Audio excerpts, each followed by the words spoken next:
मेरा नाम रितेश प्रताप और मैं लगभग 10 वर्ष पहले कबड्डी खेलने के दौरान मुझे घुटने में चोट लग गई थी। अभी ग्राफिकेरा हॉस्पिटल में हमने 6 महीने पहले चेक कराया तो एमआरआई में पता चला कि एसीएल लिगामेंट टूटा हुआ है।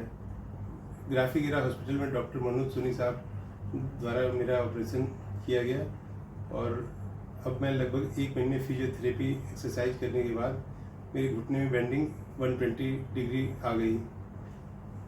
थेरेपी के बाद मैं अब नॉर्मल 1.5 महीने बाद मैंने ड्यूटी ज्वाइन कर ली और मैं सीढ़ी भी 2 महीने बाद उतर चढ़ ले रहा हूँ। इसके लिए मैं ग्राफिकेरा हॉस्पिटल और फिजियोथेरेपी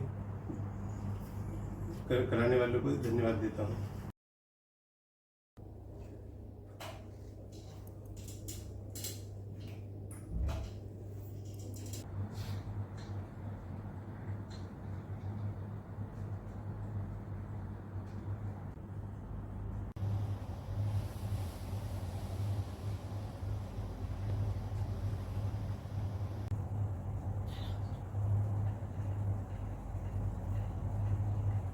मैं अपने अच्छे इलाज के लिए फिजियोथेरेपिस्ट रिया ब्रोनी को धन्यवाद देता हूँ।